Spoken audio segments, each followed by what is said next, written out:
The first blush of early autumn lingered gently over the coastal town of Windmere, painting its rooftops with a subtle gold and brushing the gardens with the faintest hints of rust and amber.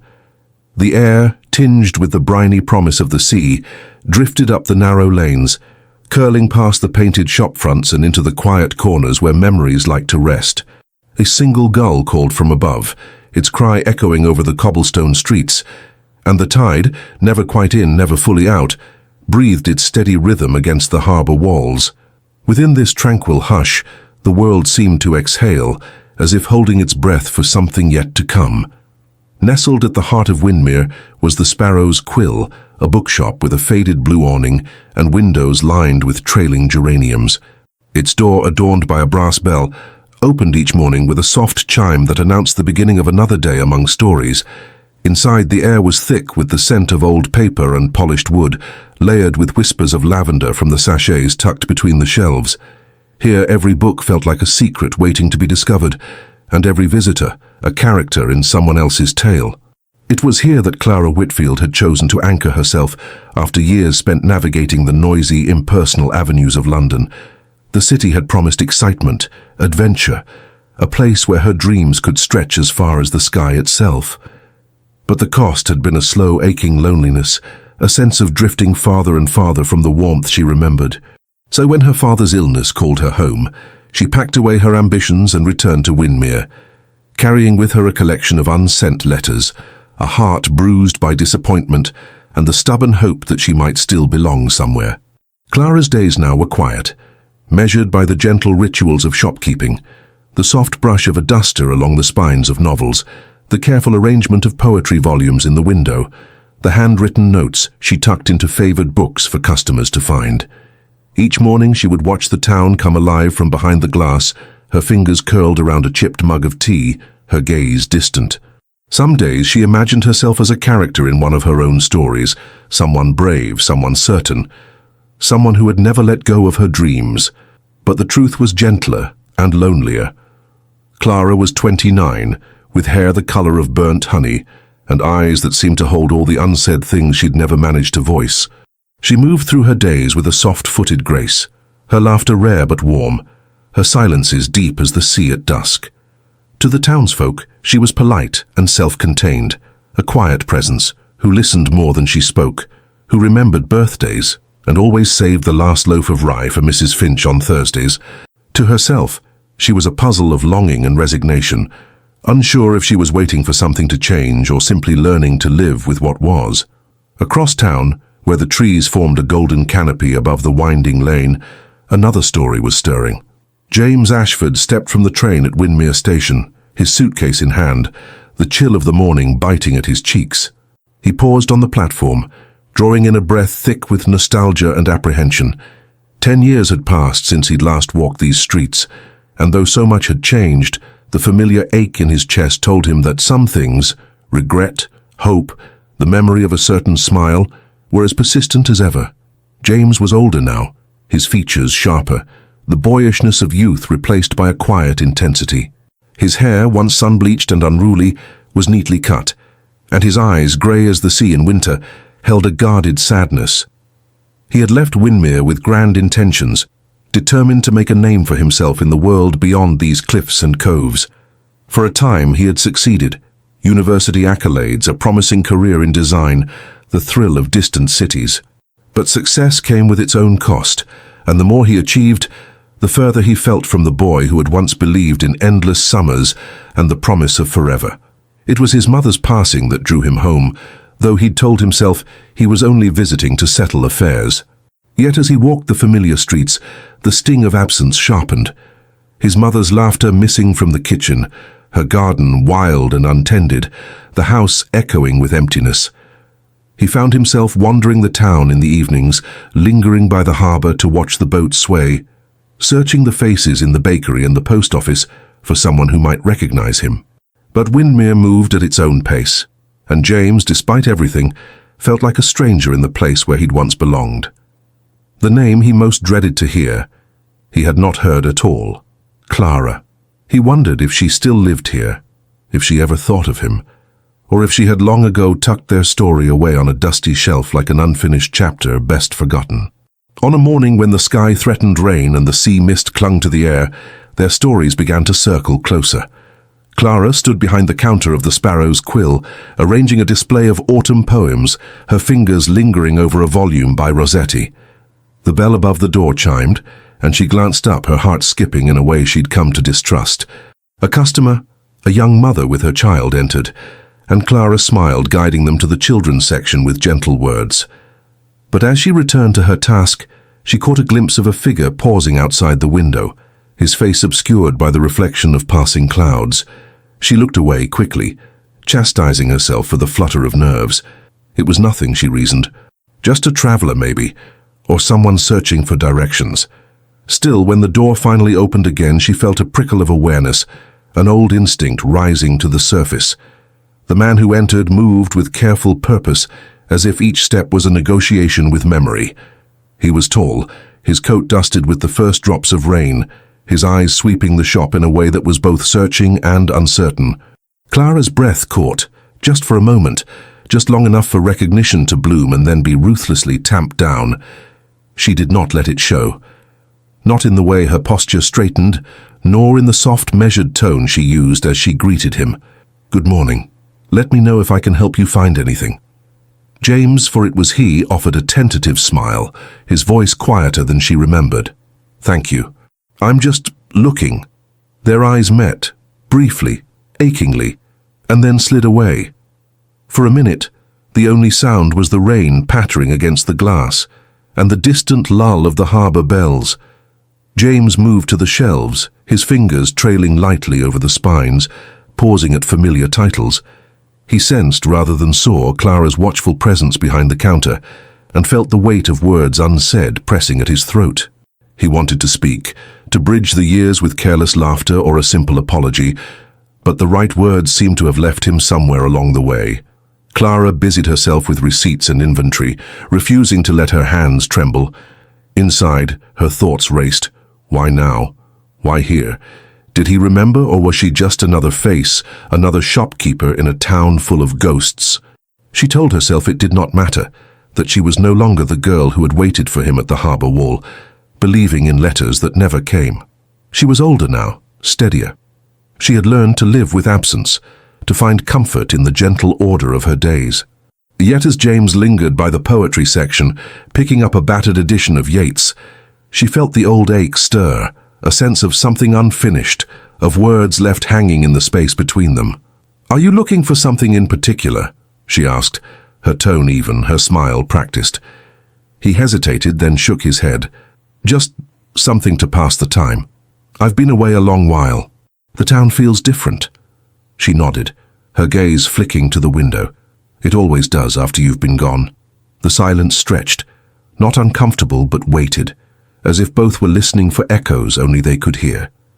James closed the book, his thumb tracing the worn edge. "I used to come here when I was younger. I remember there was a rocking chair by the window." Clara's lips curved, just barely. "It broke years ago. Too many children climbing on it, I suppose." He smiled, and for a moment the years seemed to fall away, leaving only the memory of laughter in sunlit rooms and the promise of endless afternoons. "I'm James," he said finally, as if offering a hand across water. Clara's eyes met his, steady and unreadable. "Clara," she replied, her voice soft but sure. "Welcome back." Outside, the rain intensified, blurring the world beyond the glass. Inside, the bookshop felt smaller, cozier, the air thick with the possibility of things unsaid. James lingered, unsure whether to say more, to apologize, to ask the questions that pressed at his mind. "Do you remember? Did you wait for me? Are you happy?" But the words tangled, and instead he placed the book gently on the counter. "I'll take this one," he said. "For old time's sake." Clara rang up the purchase, her hands steady now, her composure unbroken. She wrapped the book in brown paper, tying it with a length of blue ribbon, a tradition her mother had started. As she handed it to him, their fingers brushed, and the contact was brief but electric, a spark passing between them that neither acknowledged. "Thank you," he said, the words simple but sincere. She nodded. "You're welcome. Come by if you need anything else." He hesitated at the door, glancing back at her. There was a question in his eyes, but he did not voice it. Instead, he stepped out into the rain, the bell chiming softly behind him. Clara watched him go, her heart beating a little too fast, a little too loud. She stood for a long time after he'd gone, staring at the empty street, the rain smearing the world into watercolor. She told herself it was nothing, that people returned all the time, that old friends came and went, that the past could not reach her here. But all afternoon, as she sorted new arrivals and stacked books along the back wall, her thoughts circled back to James. The way he had looked at her, the quiet sadness in his eyes, the lingering hope she'd thought she'd buried long ago. As dusk crept over Windmere, Clara closed the shop and stepped out into the fading light. The air smelled of rain and salt, and the distant call of gulls echoed above the rooftops. She walked home with her hands in her pockets, her thoughts as restless as the tide. Tonight she knew her dreams would be full of old summers and half-remembered promises. And somewhere not far away, James Ashford stood at the edge of the harbour, watching the last of the daylight slip beneath the waves, wondering if forgiveness could be found in the gentle hush of home. Olá, linda alma romântica. Antes de começarmos nossa história de hoje, convido você a se inscrever e curtir para que possamos continuar compartilhando essas histórias emocionantes juntos.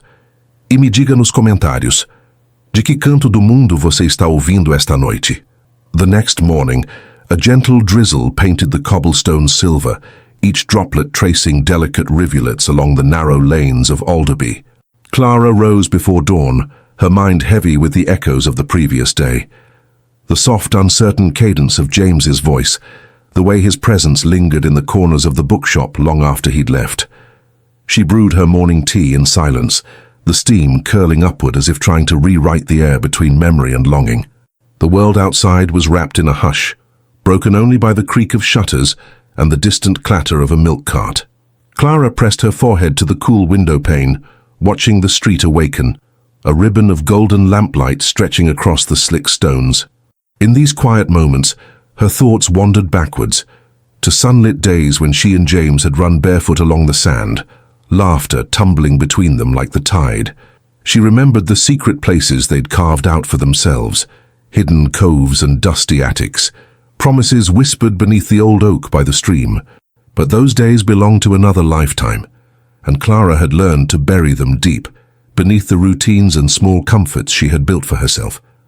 Still, as she locked the shop door behind her that morning, she felt the past pressing close, as persistent and insistent as the rain. Across town, James awoke to the patter of rain against the window of his rented attic room. The walls, painted a faded blue, seemed to close in around him, filled with the scent of mothballs and the distant tang of brine. He sat on the edge of the narrow bed, hands curled into fists on his knees, feeling the ache of years that had passed too quickly and not quickly enough. There were letters in his suitcase, letters never sent, words never spoken. He wondered if Clara had ever sensed his absence, or if her world had simply shifted to fill the space he'd left behind. He dressed quietly, pulling on a sweater that smelled faintly of cedar and old regrets. The morning air tasted of possibility, sharp and clean, and as he stepped outside, James felt the smallest flicker of hope. He made his way through the winding streets, past the bakery where Mrs. Bellamy greeted him with a nod, and a paper bag still warm from the oven. The town was at once familiar and strange, every corner tinged with memories and the soft ache of things unfinished. The hours passed slowly in the bookshop, the rain a gentle percussion against the glass. Clara busied herself with the mundane rituals of her trade, dusting shelves, rearranging displays, tracing the spines of well-loved novels with absent fingers. She tried to focus on the present, the rhythmic hum of the heater, the faint aroma of lavender from the sachet in the cash drawer. But her mind kept drifting back, circling the moment James had stood before her, eyes dark as storm clouds, words careful and measured. She replayed their conversation in her mind, searching for meaning in the pauses, the way he had looked at her as if trying to remember something precious. It was just after noon when the bell above the door chimed softly. Clara glanced up, her heart stuttering in her chest before she schooled her features into polite neutrality. It wasn't James, but Mrs. Pembroke from the post office, her arms full of parcels and her cheeks flushed from the cold. Relief and disappointment tangled within Clara, impossible to unravel. She chatted with Mrs. Pembroke, laughing at some trivial story, her voice light, but her thoughts elsewhere. Outside, the rain tapered to a mist, the sky brightening just enough to paint the world in gentle shades of blue and gold. People moved through the streets with umbrellas unfurled, their conversations carried on the breeze. James found himself drawn to the harbour, boots slipping on the wet boards as he watched the fishermen hauling in their nets. The sea, restless and eternal, whispered secrets only he could hear. He remembered how he and Clara used to sit on the pier, feet dangling above the water, spinning dreams as boundless as the horizon. As afternoon crept in, Clara placed a fresh arrangement of wildflowers on the shop's front table, anemones and asters, their colours soft and hopeful. She turned to the window, arms wrapped around herself, and let her gaze drift to the street beyond. The world moved on, indifferent to old wounds and silent promises. Yet beneath her calm exterior, she felt a storm gathering, a longing for something unnamed, a fear of letting herself hope. The bell chimed again, this time softer, almost uncertain. Clara's breath caught. She didn't turn immediately, giving herself a moment to steady her heart. When she finally faced the door, James stood there, rain-damp and hesitant, a battered copy of Great Expectations clutched in his hand. Their eyes met, the distance between them shrinking and expanding all at once. James's voice was quiet, edged with nostalgia. I found this in a second-hand shop near the quay. I remembered how much you loved Pip and Estella. Clara smiled, a small, genuine curve of her lips. I still do, she replied, her tone gentle but guarded. She took the book, letting her fingers brush his, the contact sending a tremor through her that she tried to hide. They stood in silence, the bookshop suddenly too small for the weight of everything unsaid. James shifted his stance, glancing at the shelves as if searching for the right words. Clara, he began, then faltered. He cleared his throat, starting again. I didn't expect you to remember me. Clara's laugh was soft, tinged with melancholy. Some things are hard to forget, she said, the words hanging between them like a fragile bridge. She traced the embossed letters on the book's cover, her thumb lingering over the faded gold. But people change. James nodded, his gaze dropping to the floor. They do. Or maybe they just learn to live with what they've lost. A silence settled, filled only by the ticking of the old clock on the wall and the distant cry of gulls. Clara set the book aside, her hands trembling slightly. She wanted to ask him why he had returned, what he hoped to find in the town they'd both outgrown. But the questions tangled on her tongue, too heavy to voice. Instead, she gestured toward the small table by the window. Would you like some tea? Her offer was tentative, a peace offering laced with caution. James smiled, the lines at the corners of his eyes deepening. I'd like that, he said, his voice softer now, more vulnerable. He followed her to the table, sitting across from her as she poured the tea, the porcelain clinking gently. For a while they spoke of simple things, the weather, the changes in town, the new faces at the bakery. Their words tiptoed around the past, each conversation a careful negotiation of boundaries. Yet, in the quiet moments, something unspoken passed between them. The way Clara's fingers curled around her teacup, the way James watched her with a quiet intensity, as if memorizing every detail. As the afternoon faded into evening, the bookshop filled with a golden light. Shadows stretched across the floor, and the air grew thick with the scent of paper and rain. Clara found herself relaxing, the tension in her shoulders easing as laughter crept back into her voice. She caught James watching her, his expression open and earnest, and for a heartbeat, she let herself remember how it felt to trust him. But the outside world crept in. Voices from the street, the distant clang of the church bell, the knowledge that time moved forward whether they were ready or not. James glanced at the clock, regret flickering across his face. I should go, he said, rising slowly. I have errands. The lie was gentle, meant to spare them both the ache of goodbye. Clara nodded, standing as well. Of course. The shop closes soon anyway. At the door, James hesitated.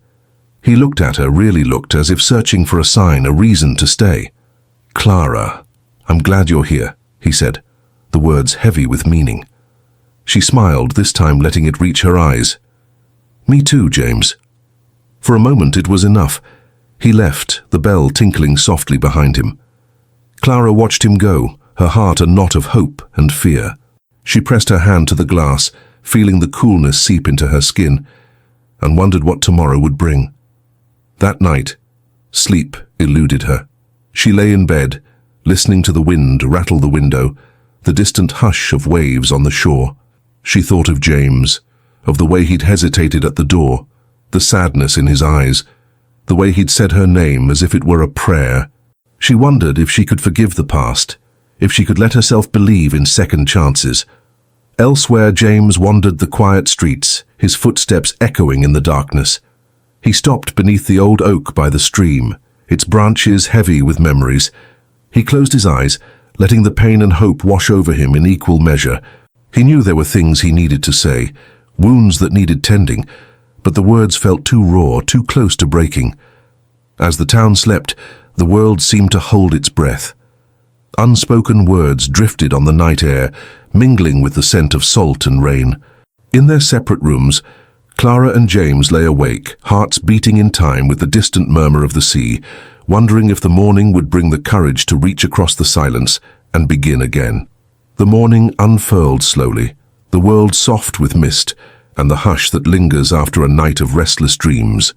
In her attic room, Clara woke to the gentle grey of dawn filtering through thin curtains. For a moment she lay still, listening to the muted rhythm of her heart, the distant call of gulls, the almost imperceptible shush of the sea. The memory of the festival, raw and tangled, pulsed beneath her ribs, a confusion of laughter, music, and the moment everything seemed to fracture. She pressed her palm to her chest as if she might smooth the ache that had taken hold there. Downstairs, the kettle whistled in the quiet kitchen.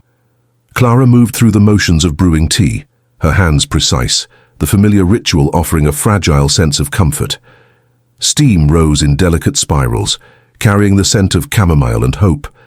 She watched it curl toward the ceiling, wishing life could be as simple, here then gone, leaving only the faintest trace.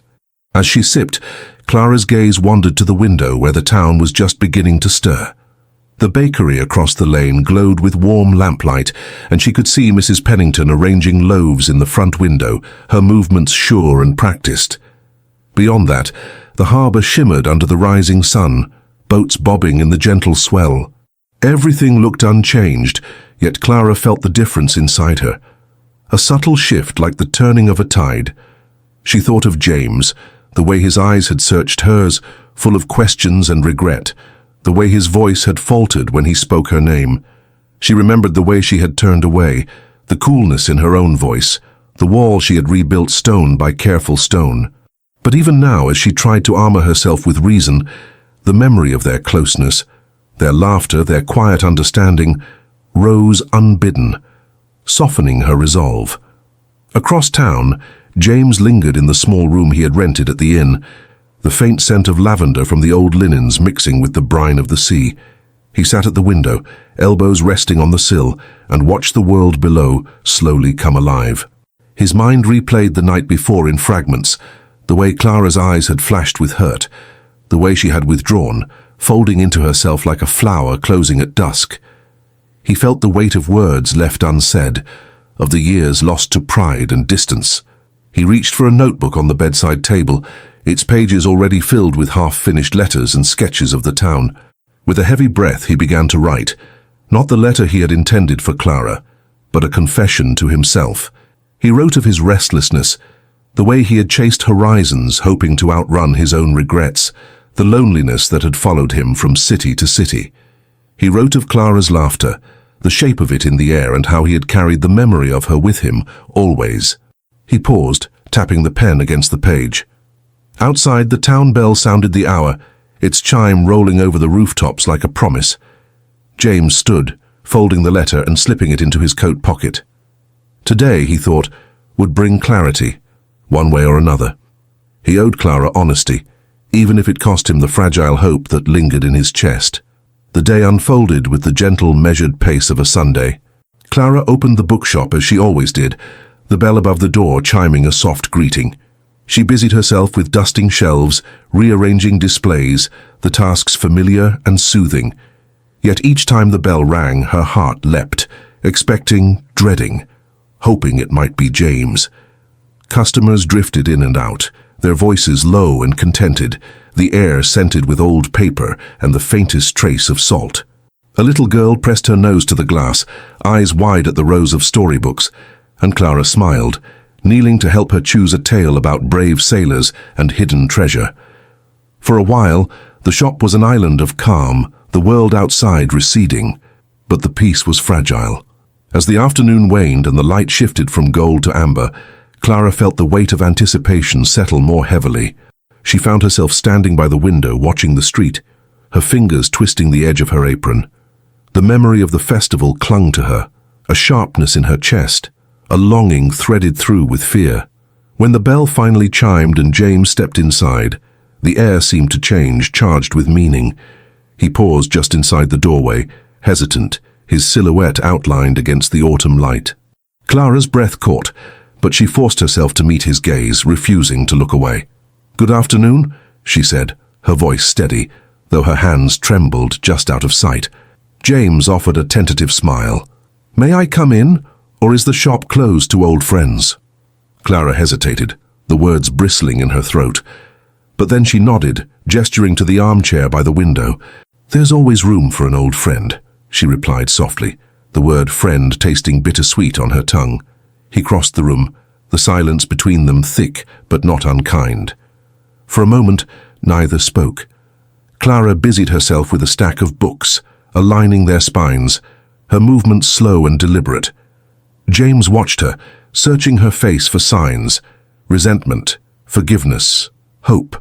"I wanted to apologize," he said at last, his voice quiet but steady, "for last night, for all the nights I wasn't here."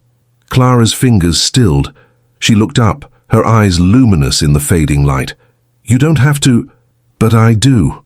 James's voice broke, raw with honesty. "I left because I thought I needed more. I thought if I could find something out there, a bigger life, a different dream, it would make everything make sense, but nothing did. Not really." She listened, her heart aching with each word. Outside, the sky had turned the color of pewter, streaked with the last blush of sunset. A hush settled between them, the kind that comes when truth is laid bare. "I missed you, Clara," James continued, his words a confession, a plea. "Every city, every crowded street, I looked for you in every face. I never found what I was searching for. Not until I came home." Clara swallowed, her throat tight. She wanted to tell him about the years of waiting, the letters she wrote and never sent, the way she had taught herself not to hope. Instead, she said, "People change, James. Maybe too much." He nodded, accepting the pain in her words. "Maybe, but I think some things, the best things, stay the same, or find a way back to us." She looked away, blinking back tears. "I don't know if I can trust that. I don't know if I can trust us." James reached across the small table, his hand open, palm up. "Let me try to prove it to you. No promises. Just let me try." Clara stared at his hand, the calluses on his palm, the faint scar across his knuckle, a relic from childhood adventures. Slowly, almost against her will, she placed her hand in his. The warmth of his skin sent a shiver through her, a memory of all the things they once were, all the things they might be again. The bell above the door sounded again, startling them. Mrs. Pennington, arms full of pastries, bustled in, bringing with her the scent of honey and cinnamon. She paused, her keen eyes taking in the scene, the joined hands, the unshed tears. "Sorry to interrupt, dears," she said, with a knowing smile, setting the pastries on the counter. "Thought you might need a bit of sweetness today." Clara laughed, the sound shaky but real. She withdrew her hand, grateful for the reprieve. James smiled, the tension in his shoulders easing. As Mrs. Pennington chatted about the harvest and the coming storm, Clara felt something inside her loosen. The world, which had seemed so small and tight, expanded, letting in the possibility of forgiveness. After Mrs. Pennington left, James stood to go. He paused at the door, his hand on the frame. "I'll be at the oak tree tomorrow morning," he said, his voice steady. The one by the stream, like old times, if you want to talk." Clara nodded, unable to speak. She watched as he slipped out into the dusk, the lamplight catching in his hair, turning it to gold. That night the wind picked up, rattling the windows and sending leaves skittering down the street. Clara sat at her desk, pen poised above a clean sheet of paper. She wrote and rewrote a dozen lines, none of them quite right. In the end, she folded the blank page into a small boat, setting it on the windowsill to catch the morning sun. Sleep came slowly, filled with dreams of laughter and running through tall grass, of hands reaching and missing, of voices calling across distances too wide to cross. When she woke, the world was washed clean, the rain having passed in the night. She dressed with care, her hands steady now, her heart uncertain but open. The town was quiet as she walked to the stream, the sky pale and clear, the air cool with the promise of change. The oak tree stood tall, its roots deep in the earth, its branches outstretched as if to shelter all the secrets ever whispered beneath its leaves. James was there waiting, his posture tense, hope and fear mingling in his eyes. As Clara approached, he smiled, not the practiced, polite smile of yesterday, but something real and vulnerable. They stood in silence for a moment, the stream murmuring at their feet, the world holding its breath. "I wasn't sure you'd come," James admitted, voice barely above a whisper. Clara looked at him, at the man he'd become and the boy she remembered, and felt a surge of courage. "Neither was I. But I'm here." He nodded, the relief in his face unmistakable. "Thank you." The words they needed were not grand or elaborate. Instead, they came in gentle fragments, apologies, memories, hopes spoken softly into the morning. As the sun climbed higher, its light caught in the branches, painting their faces with gold. Clara felt the old pain begin to ease, replaced by something gentler, a tenderness, a possibility. She reached out, her hand finding James's, their fingers entwining with a quiet certainty. Beneath the oak tree, surrounded by the scent of earth and water, they stood together, the distance between them finally bridged, not by grand gestures, but by the simple act of choosing to begin again. The oak's broad branches stretched overhead, their leaves trembling in a breeze that carried traces of salt and the promise of a new day. Clara and James stood close, hands entwined, silence lingering between them like the hush that follows a storm. The world around seemed to hold its breath, only the distant murmur of the sea and the gentle creak of the old wood settling into the morning broke the stillness. Clara's eyes, so often wary, now shimmered in the golden light, and James traced the lines of her face as if memorizing a map he'd once lost and finally rediscovered. For a while, they simply stood, letting the warmth of their joined hands speak what words could not. The past hovered at the edges, but it no longer pressed down with the same relentless weight. Instead, it softened, becoming a tapestry of shared memory, threadbare in places, but beautiful for the way it held them together. The scent of damp earth rose with the sun, mingling with the faintest trace of lavender from the wildflowers at their feet. James broke the silence first, his voice low and careful, as though he feared a single wrong note might shatter the fragile peace between them.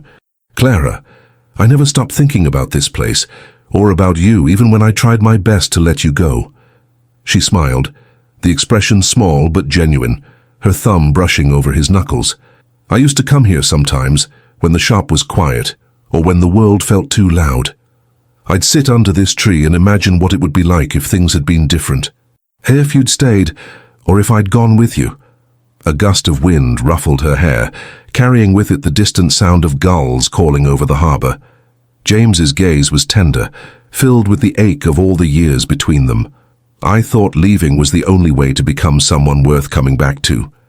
I thought I needed to prove something to myself, or maybe to you. But I see now I just needed to stop running."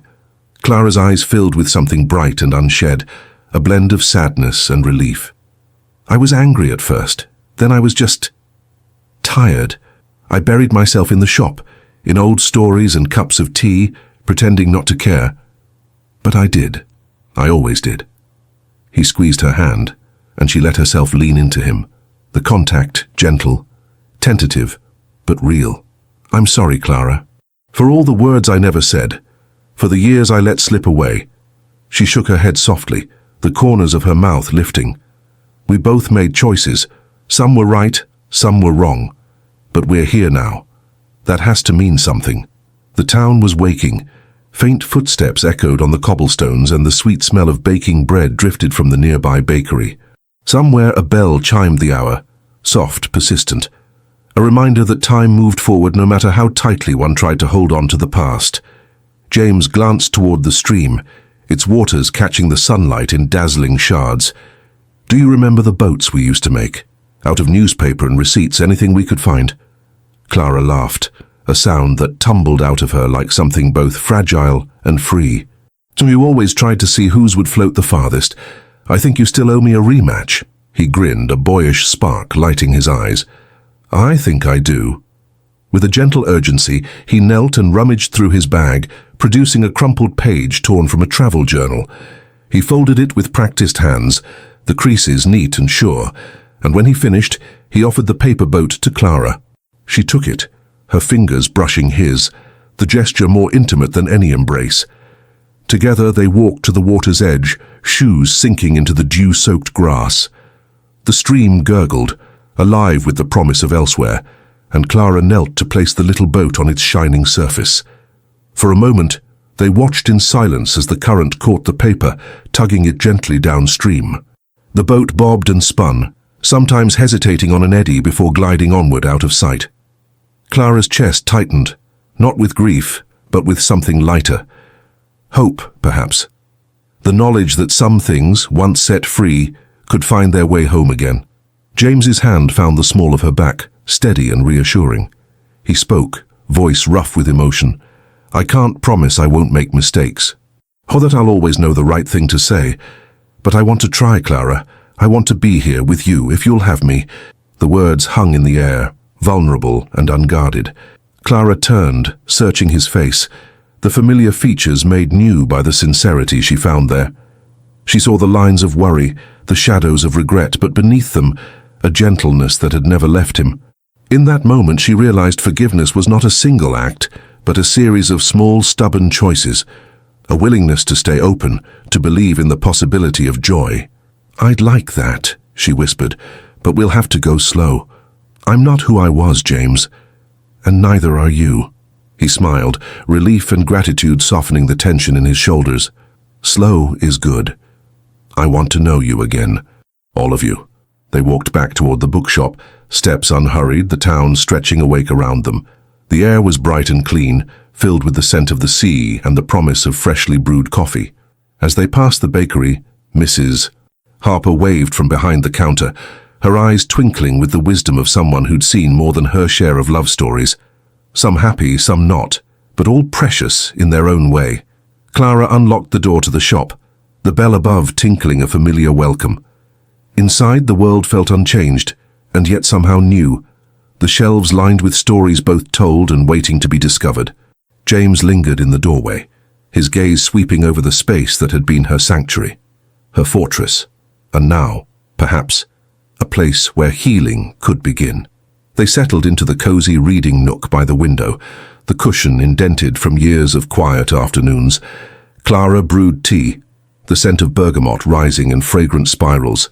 They spoke in gentle voices, sharing fragments of the lives they'd lived apart, James's travels and triumphs, Clara's quiet victories, and the solace she'd found in routine. There were pauses, moments when words faltered and silence filled the gaps, but even those felt comfortable, like a well-worn blanket drawn close on a chilly day. As the hours slipped by, sunlight drifted through the window, painting shifting patterns on the wooden floor. Clara found herself laughing more easily, her defenses softening with each passing minute. James listened with an attentiveness that made her feel seen, truly seen, in a way she hadn't in years. At midday they wandered to the market square, where stalls brimmed with late autumn produce, crisp apples, plump squash, jars of honey gleaming amber in the sun. Townsfolk greeted them with nods and easy smiles, the unspoken approval of a community that cherished its own. For the first time in a long while, Clara felt herself belonging, not just to a place, but to the gentle rhythm of shared days and tentative hope. They lingered by the harbor as afternoon waned, watching fishing boats bob on the tide. The sky was streaked with rose and gold, the air tinged with the brine of the sea. James pointed to a solitary gull wheeling above the water, its flight unhurried, confident. "It's strange," he mused, "how coming back was the thing I feared most, and now it feels like all I ever wanted." Clara leaned against the railing, shoulder to shoulder with him, the quiet intimacy of their togetherness settling around them. "Sometimes," she said softly, "the place we belong is the one we tried hardest to leave behind." As evening crept in, they returned to the shop. James helped Clara close up, drawing the curtains and turning the sign to "closed" with a flourish. They stood in the hush that followed, the world outside quieting, the day folding into night. Before he left, James paused at the door, uncertainty flickering in his eyes. "May I see you tomorrow?" Clara smiled, a warmth blooming in her chest. "I'd like that." He squeezed her hand once before stepping into the cool dusk, his figure silhouetted against the lamplight. Clara watched him go, her heart buoyed by a fragile but steady hope. That night, she sat by the window, a book forgotten in her lap, and listened to the hush of the sea. She thought of the paper boat adrift but unafraid, and of the way James's laughter had mingled with her own. The ache that had once filled her chest was softer now, replaced by a sense of peace she'd almost forgotten was possible. In the days that followed, they built something new together, piece by careful piece. There were walks along the shore, cups of tea shared over dog-eared novels, and long meandering conversations that wandered from the mundane to the profound. There were disagreements too, moments when old wounds flared and patience was tested, but there was also forgiveness and the quiet courage to begin again, even when fear whispered that it would be easier to retreat. Clara found herself smiling at small things. A note James left tucked between the pages of her favorite book, the way he remembered to bring her wildflowers from the path by the stream. She learned to trust the steadiness of his presence, to let go of the belief that love had to be all grand gestures and certainty. James, for his part, discovered the comfort of roots, of belonging not just to a place, but to a person. He let the restless part of himself settle, finding joy in the everyday, the rhythm of the shop, the cadence of Clara's laughter, the slow unfolding of shared days. One evening, as the first chill of winter crept into the air, they returned to the oak tree. The leaves had thinned, the ground carpeted with gold and rust. Clara brought a thermos of tea, and they sat side by side, watching the sky darken and the first stars appear. They didn't speak much, content to let the silence stretch, filled with all the words they'd said and all those still to come.